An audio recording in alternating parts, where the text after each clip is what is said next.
Sejarah panjang tembok besar Tiongkok, siapa kaisar yang membangunnya? Tembok besar Tiongkok atau beberapa orang mengenalnya sebagai tembok besar Cina tidak diragukan lagi adalah salah satu pencapaian terbesar umat manusia. Serangkaian tembok dan benteng kuno ini terbentang sejauh 21.196 km dari tanah Tiongkok di sepanjang perbatasan utara. Sejak abad ke-18, tembok besar Tiongkok telah diakui secara internasional sebagai lambang ikonik kekuasaan dan otoritas Tiongkok. Dengan demikian, berbagai kaisar penguasa modern sejak saat itu sangat berhati-hati untuk memulihkan, memperbaiki, dan melindungi tembok tersebut bukan sebagai sistem pertahanan, tetapi sebagai lambang budaya dan sejarah yang sangat penting. Tembok itu dibangun perlahan selama 2.300 tahun oleh 9 dinasti yang berbeda, menjadikannya bagian yang sangat penting dari sejarah Tiongkok. Karena alasan inilah tembok tersebut menjadi situs warisan dunia UNESCO yang dilindungi pada tahun 1987. Salah satu area tembok yang paling terkenal, Badaling, yang terletak 70 km barat laut Beijing. Ini dipugar secara ekstensif pada akhir 1950-an. Sementara restorasi yang lebih luas telah berlangsung sejak 1980-an, dengan berbagai tingkat keberhasilan. Tembok besar Tiongkok juga diakui sebagai salah satu dari 7 keajaiban dunia modern pada tahun 2007. Lalu, siapakah sebenarnya yang memulai pembangunan tembok ini dan apa sebenarnya tujuan awal tembok ini dibangun? Mari kita telusuri jejaknya dari dinasti awal. 1. Raja Dinasti Zhou. Bagian paling awal dari tembok besar Tiongkok dibangun oleh penguasa Tiongkok dari dinasti Zhou. Selama ini, mereka membangun serangkaian tembok yang relatif pendek. Berabad-abad kemudian, ini akan digabungkan menjadi satu tembok yang lebih besar. Tujuan dari tembok batas awal ini adalah untuk melindungi wilayah Tiongkok dari penyerbu asing yang nomaden dan barbar. Saingan terbesar mereka termasuk bangsa Mongol, Turki, dan Manchu. 2. Kaisar Qin Shi Huang.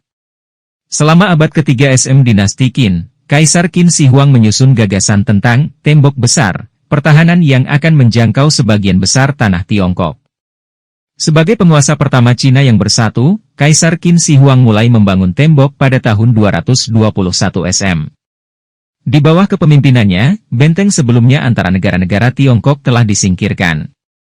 Selanjutnya, tembok yang ada di sepanjang perbatasan utara Cina digabungkan menjadi sistem panjang sekitar 10.000 li, 1 li sama dengan sekitar sepertiga mil. Ancaman utama bagi Tiongkok saat ini adalah dari suku Xiongnu Utara, oleh karena itu tembok diperkuat di daerah ini.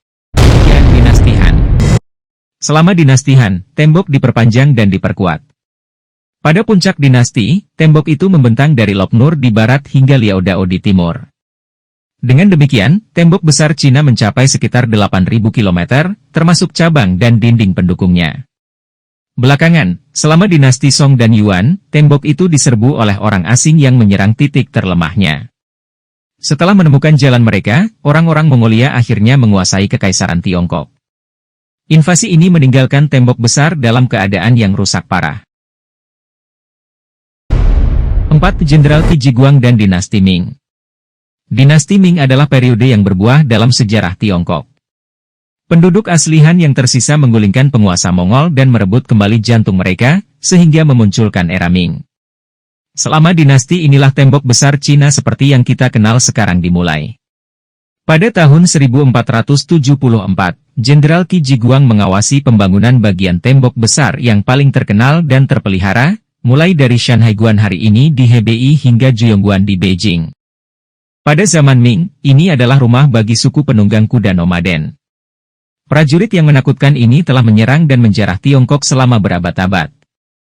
Ming membangun tembok besar untuk mencegah mereka masuk, kata arkeolog Dr. Alan Macha, yang memimpin sebuah tim penelitian pada tembok besar. Kini, sekitar 600 tahun kemudian, para ahli Cina menggunakan sains dan teknologi untuk mengungkap rahasianya. Di bawah kepemimpinan Ming, tembok itu juga diperluas untuk mencakup jembatan, kuil, menara pengawas, platform, dan pagoda. Kota-kota bahkan dibangun di sepanjang tembok sebagai tempat bagi para tentara garnisun untuk persiapan jika serangan terjadi tiba-tiba. Pekerjaan restorasi dan konstruksi yang ekstensif ini berlanjut sepanjang abad ke-14 dan ke-17 M.